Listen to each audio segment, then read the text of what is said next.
Jesus Christ. That was a bit hyped up, wasn't it? So, I was talking to my friends the other day about porn names. Everyone's got one. Don't know if you've ever done this before, but it's your first pet and your mother's maiden name. So we've got some classics. We've got a Shep Beveridge. We've got a Tabby Willie. But no one beats my porn name, because my porn name is Ainsley Harriet. Thank you very much. It's going to haunt me. So back in the 80s, when people didn't have mobile phones, people had to rely on a landline. So my grandmother, God bless her, she was expecting the news of my auntie's first child. Obviously, the phone goes off at 4 o'clock in the morning, and she shits herself, quite frankly. She's got rollers flying about all over the place. She's trying to wake my granddad up, sleep of the dead. Wincy at nighty flying about all over the place. She's like, I have to get down to that phone. This is the news. This is the news of my niece.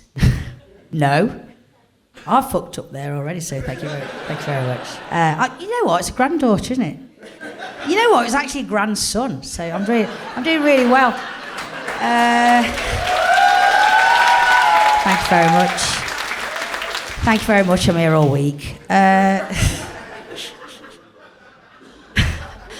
For God's sake. So anyway. She runs down the stairs to try and catch the fucking landline going off, and she misses the 2 bottom steps. She breaks her ankle on her right foot. She breaks all the toes on her left foot. She claws her way to this ringing phone, answers the phone. You know who it was? Heavy breather.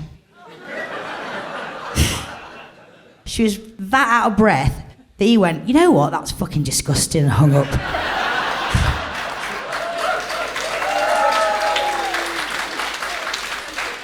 Oh, Lord. So anyway, thank you very much. I like that Mexican chant. No? So, you know, another really sort of exciting story. I'm going to tell you about my granddad who passed away in his 90s. He'd had a good innings, quite frankly. And so my mother and I went to see him in the Chapel of Rest, as you do, went to view him, as you do. And we were in there somberly looking down at his body.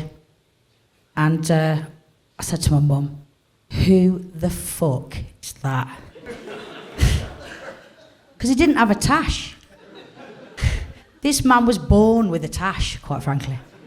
No, none of us have ever known him without a tash. I wondered if he'd had a false moustache all his life. You know, that did cross my mind.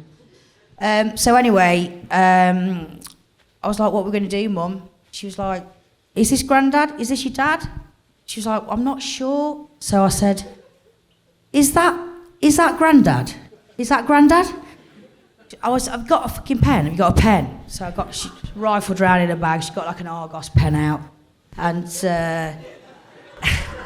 I was trying to draw a moustache on my finger. And I was like, is that Grandad? And she went, well, he didn't look like Hitler. I said, well, I've not finished colouring it in yet, quite frankly. So anyway, we were panicking. We were like, is this Grandad or not? She was like, she had a go. I went, give me the pen back, quite frankly. Basically, the only thing I could think to do was desecrate the corpse's face with a biro. I went a bit far. It went a bit handlebar. I mean, he wasn't in the Village People. He never even wore glasses.